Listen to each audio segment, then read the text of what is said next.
পারলে খাওয়া দাওয়া করে না না বেরোলে খাওয়া যাবে। আচ্ছা ভিআইপি নাকি এটা? ভিআইপি আমাকে দিতে সাথে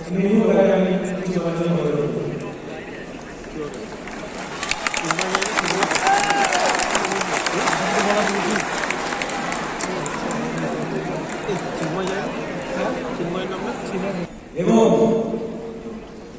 সবচেয়ে বড় শ্রদ্ধা এবং সম্মান জানাই এই মঞ্চের মধ্যে উপস্থিত আমার সহযোগীদের, যারা সর্বস্ব ঘুরিয়েও এখনো পর্যন্ত ধৈর্য বজায় রেখে তাদের ন্যায্য অধিকারের জন্য প্রচেষ্টা চালিয়ে যাচ্ছে। আমরা যখন আমাদের যোগ্যতার পরীক্ষা দিয়ে আমরা যখন গভর্নমেন্টের কাছ থেকে আমাদের অ্যাপয়েন্টমেন্ট লেটার পেয়েছিলাম, আমাদের অ্যাপয়েন্টমেন্ট লেটারে লেখা ছিল এই ব্যক্তি যদি নিজের কোনো অপরাধ করে তবেই তার চাকরি যাবে। কিন্তু আমরা কোনো অপরাধের সঙ্গে যুক্ত ছিলাম না, আমরা কোনো অবৈধভাবে নিযুক্তির সঙ্গে যুক্ত ছিলাম না, কিন্তু দুর্ভাগ্যজনকভাবে আমাদেরই চাকরি পেয়েছে, আমাদেরই অধিকার হরণ হয়েছে, আমাদেরই জীবন জীবিকা বিপন্ন হয়েছে। আজ আমরা দেখেছি যে সুপ্রিম কোর্টেও আমাদের ন্যায় বিচার হয়। আমরা আজ এখানে এসেছি মাননীয় মুখ্যমন্ত্রীর সামনে সেই একই ন্যায় বিচারের দাবি করতে। কারণ ওই যে বললাম আমাদের অ্যাপয়েন্টমেন্ট লেটারের ভয়াবহতা, যখন আমরা অপরাধী নয় এবং এই অপরাধের দায় আমাদের নয়, তাই আমরা যে চাকরিতে যেভাবে আছি আমাদের সেই চাকরিতে সেইভাবেই বহাল রাখার জন্য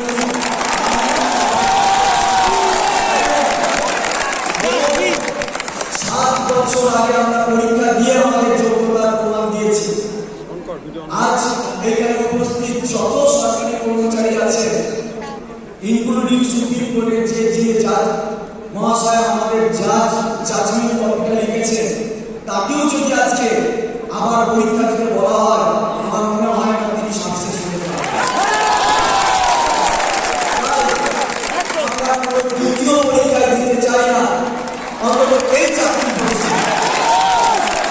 আমাদের এই চাকরিকে সমন্বয় বহাল রাখার জন্যই আমরা আবেদন করছি এই সভাপতি।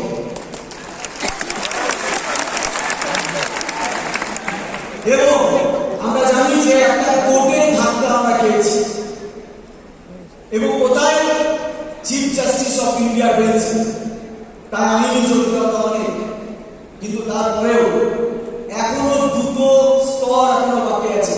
তারপরেও আছে প্রথম দুটো, একটা হচ্ছে রিভিউ, অর্থাৎ যে জাজমেন্ট হয়েছে সেই জাজমেন্ট প্রত্যাশিত নয় এবং আমরা বলছি, কারণ আমরা আইনের দ্বারা বঞ্চিত হয়ে রয়েছে, ওই আইন আমরা মানতে পারছি না, ওই আইন আমরা মানতে পারছি না।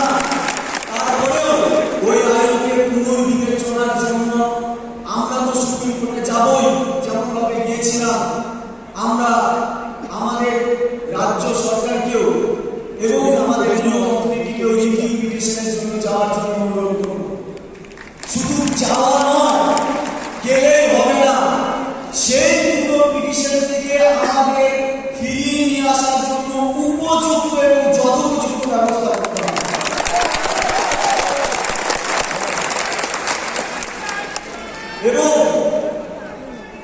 এবং আমরা আরো একটা দাবি রাখছি,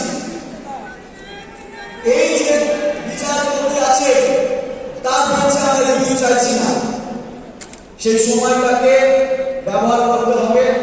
এবং আমরা জানি যে রিভিউ ক্রিয়েটিভ আমাদের জেতার সম্ভাবনা আছে এবং সে যতদিন পর্যন্ত এই প্রক্রিয়াটা সম্পন্ন হচ্ছে না ততদিন পর্যন্ত আমাদের দাবি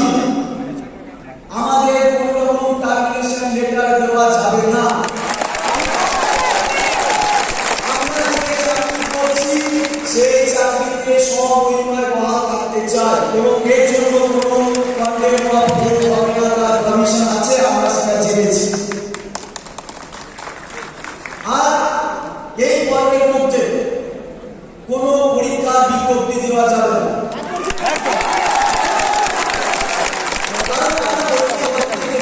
যেতে চাইছি শুনছে মুখ কোনো চোখ না শুনছে এবং রিভিউ পিটিশনের আগে টেনশনই নিচ্ছ পিটিশনের আগে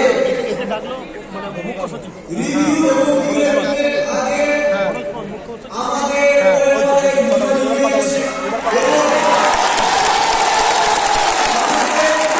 সুপ্রিম কোর্টের জাজমেন্টে সহ সিবিআই যে ইনভেস্টিগেশন রিপোর্ট এবং চার্জশিট সেখানে বৈধ এবং অবৈধ দুটো ক্যাটাগরিকে ডিভিশন করা হয়েছে। আমরা চাই এবং আমাদের নিয়ম সুপ্রিম কোর্টে সেটা মেনেছে, সিবিআই রিপোর্টটাকেও মেনেছে।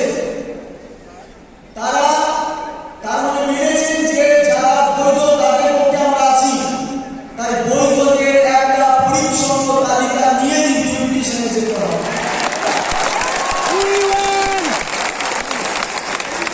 এবং রিভিউ পিটিশনের সময় আমরা গভর্নমেন্টের কাছে আবেদন করছি, অথরিটির কাছে আবেদন করছি, কি করছে বা কেমন ভাবে চলছে আমাদের সঙ্গে একটু ডিসকাশন করতে, কারণ আমাদেরও আইনজীবী আছে।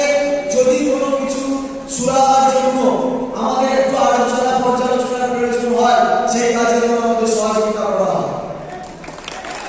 এবং আমার আর দুটো পয়েন্ট বলবো। আমরা দেখলাম যে আমরা যখন এরকম অসহায় অবস্থার মধ্যে পড়লাম, তখন থেকে অর্থাৎ আমাদের চাকরি যাওয়ার পর আমরা দেখেছি আমাদের রাজ্যের যে বিরোধী রাজনৈতিক দলগুলো আছে, এমনকি যে লয়াররা আমাদের চাকরি খাওয়ার ক্ষেত্রে ভূমিকা পালন করেছে, তারাও বলছে আমাদের প্রতি অবিচার হয়েছে। তাহলে যারা বলছে আমাদের প্রতি অবিচার হয়েছে এবং হালকাস করতে চাইছে, সেটা আমাদের হতাশাকে মার্কেটিং করছে, নাকি সত্যি সত্যি আমাদের প্রতি তারাও সহমর্মী? তার জন্য আমরা আবেদন রাখছি একটা সর্বদলীয় বৈঠকের মধ্যে দিয়ে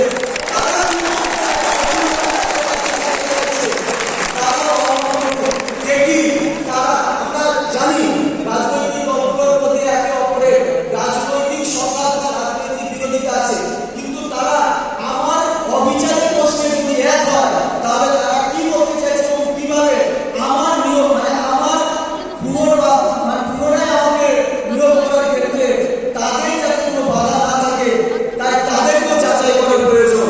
তাই তাদেরকেও সর্বদলীয় বৈঠকে অংশগ্রহণ করার জন্য আমি অনুরোধ করছি। আমার লাস্ট বক্তব্য শেষ।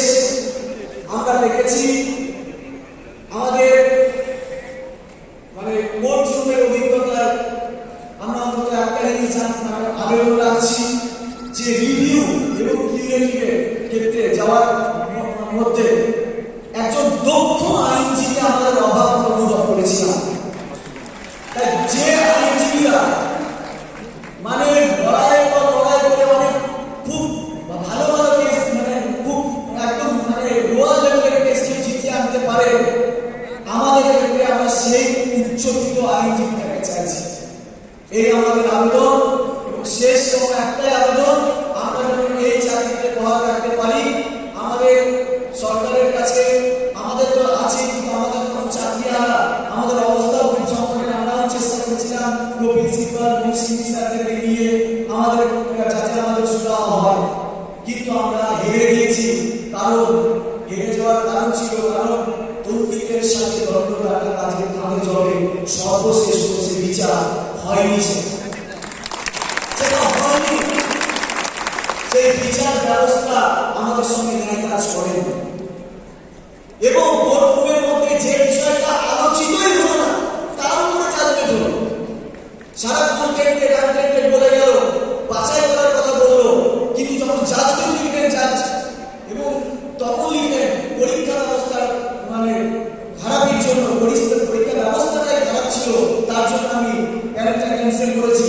অথচ কোর্টরুমের ভিতরে তিনি পরীক্ষা ব্যবস্থা নিয়ে একটি কথা আলোচনা করেননি বা করতে দেননি। তাই এই জাজমেন্টটা অসম্পূর্ণ রিভিউ এবং কিউরেটিভ পর্যন্ত আমরা অবশ্যই জিততে পারি এই আশা রাখি। কিন্তু প্রত্যেকটা ক্ষেত্রে আমাদের যেন কোনো গাফিলতি না থাকে, সরকার বা অথরিটির পক্ষ থেকেও আমরা যেন সেই উদ্যোগটা দেখতে পাই। আমরা এটাই শুধু এই আবেদন নিয়ে এখানে এসেছি। তাই সকলকে আমি আমার এই চাকরিহারা শিক্ষক যারা বিনা দোষে চাকরি হারিয়েছে তাদের পাশে থাকার জন্য আমি সমস্ত মানুষকে আহ্বান জানাচ্ছি যে আমাদের পাশে থাকুন। এবং আমাদেরকে যদি মনে করবেন যে আমরা সত্যি সত্যি মানে আর পাঁচজনের মনে করবেন, তাহলে জাজমেন্টটাও ভালো করে করুন, সিবিআই এর রিপোর্টগুলোকেও দেখুন। কারণ সিবিআই এর যে জাজমেন্ট, সিবিআই এর যে ইনভেস্টিগেশন, তাতে তো ফাঁসি পর্যন্ত হয়ে যায়। সিবিআই তো সব জায়গায় বিশাল ভূমিকা রাখে, পালন করে। তা আমাদের যদি সিবিআই এর রিপোর্টটাকে মানা হলো না কেন, কোন ষড়যন্ত্রের পরে মানা হলো? সবটা আমাদের নিয়ে আবার এইটাকে নিয়ে একটা ষড়যন্ত্র হয়েছে। যা আমি ন্যায় বিচারের আশা করি। সকলকে ধন্যবাদ জ্ঞাপন